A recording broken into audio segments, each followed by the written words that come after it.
Salut à tous, bienvenue dans cette édition de la matinale des indépendances. Alors si vous tombez sur cette vidéo, nous parlons de quoi dans cette série de vidéos?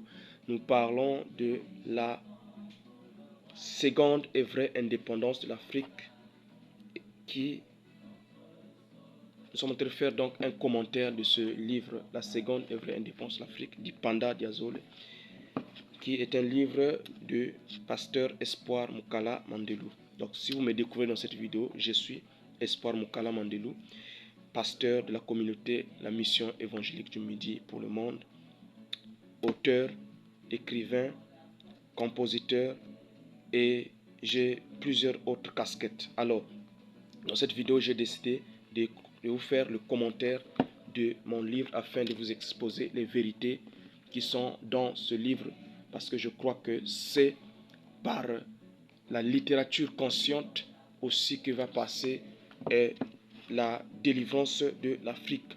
Donc, si vous l'avez compris, dans cette série de vidéos, nous parlons de la vraie indépendance de l'Afrique. Alors, la dernière fois, nous étions en train de parler du chapitre 2 qui s'intitule « Le maître est devenu esclave ». Et nous étions en train de regarder quelles sont les causes du déclin de l'Afrique. Et j'avais avancé que l'Afrique est tombée à cause du péché. Aujourd'hui, je veux le prouver par les Écritures. Je dis ceci au verset 55. « Les choses se sont passées pour l'Afrique telles que décrites par les prophètes dans la Bible. Et la raison de tout cela est pour n'avoir pas servi l'Éternel, ton Dieu. » Le quotidien macabre de l'Africain aujourd'hui est le fruit concret des paroles que l'Éternel a prononcées sur l'Afrique et son peuple. Ésaïe 19 dit ceci, verset 1. « Oracle sur l'Égypte. » Et nous avons démontré que quand on parle de l'Égypte ici, on parle de l'Afrique. « Voici l'Éternel est monté sur une nuée rapide. Il vient en Afrique ou en Égypte. Et les idoles de l'Égypte tremblent devant lui. Et les cœurs des Égyptiens tombent en défaillance. » Donc, qu'est-ce qu'on remarque ici dans le chapitre 19 d'Ésaïe qui parle de la chute de l'Afrique? La première des choses qu'on voit au verset 1, on voit le mot qui vient, les idoles de l'Égypte. Nous comprenons rapidement qu'il y a un problème là. L'Éternel vient en Égypte, mais ce qu'il trouve, ce sont les idoles. Qui sont les idoles? C'est quoi les idoles? Ce sont les faux dieux, des fausses adorations que nous donnons à telle ou telle chose. Et le problème de l'Afrique, c'est ça. C'est d'avoir abandonné le Créateur pour se tourner vers les idoles. Adorer les arbres, adorer les bois, adorer les eaux, adorer les collines, adorer la lune, adorer le soleil. Mais attendez, quand vous vous tournez vers une adoration comme celui-là, quand vous mettez à adorer la créature au lieu d'adorer le Créateur, et c'est tout à fait normal que votre histoire, votre lumière se teigne. Et le problème de l'Afrique, c'est ça. Les idoles sont problème spirituel. Trop d'idolâtrie, trop de fausses adorations.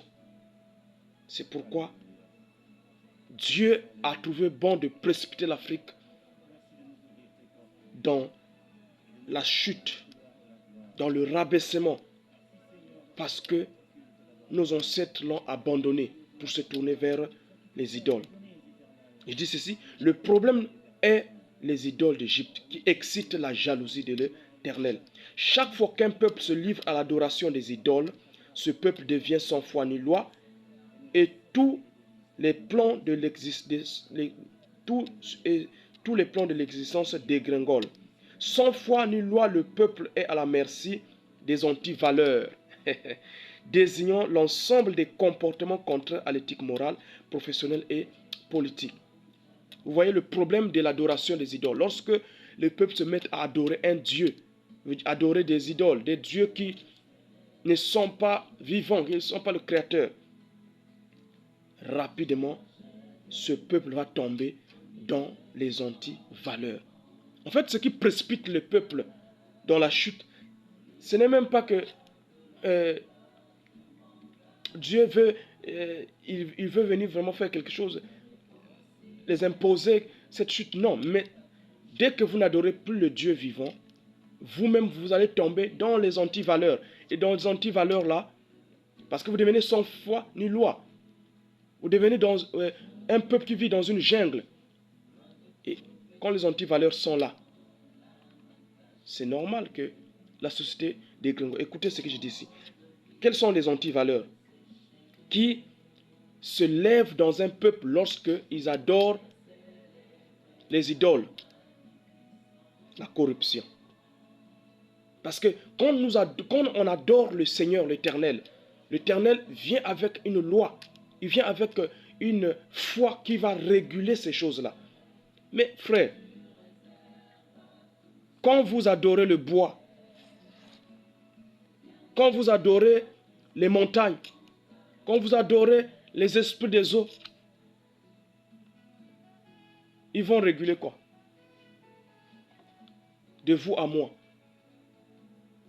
Le problème de l'Afrique, c'est l'adoration des idoles.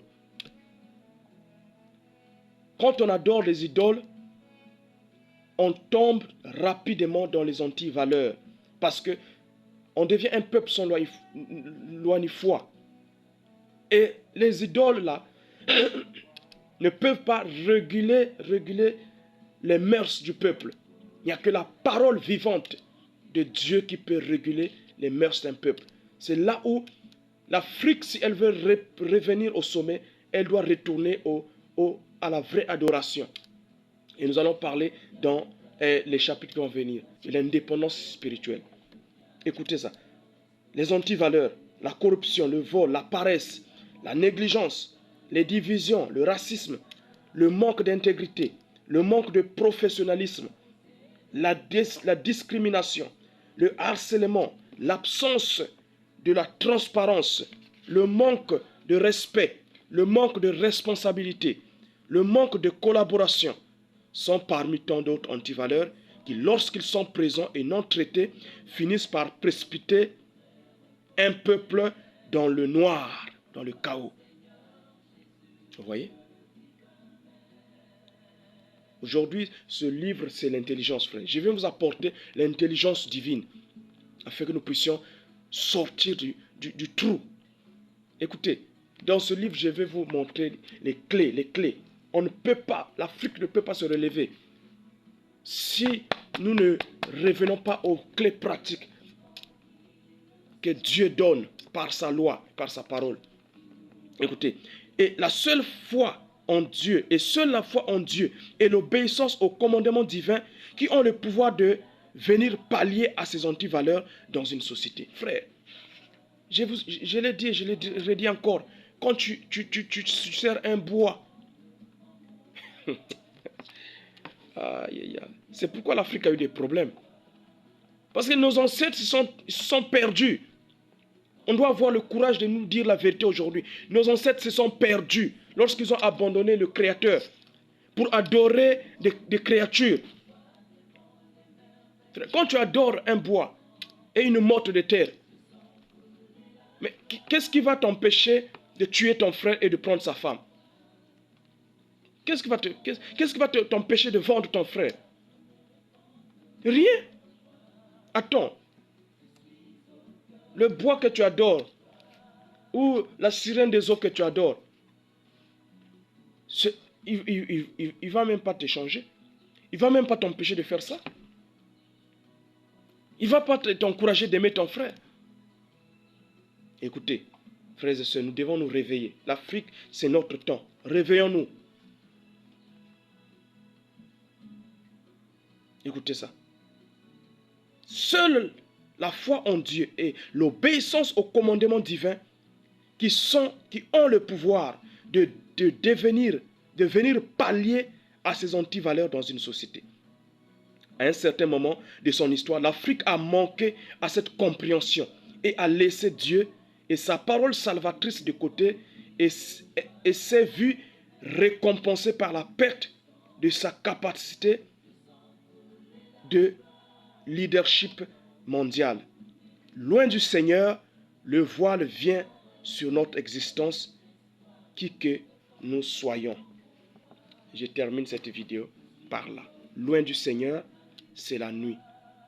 Mais quand le Seigneur vient, quand il est accepté, sa parole est acceptée, la lumière apparaît.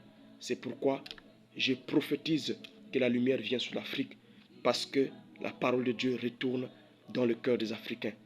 Merci de m'avoir suivi et réfléchissez à ces vérités profondes. À nous revoir à une autre édition.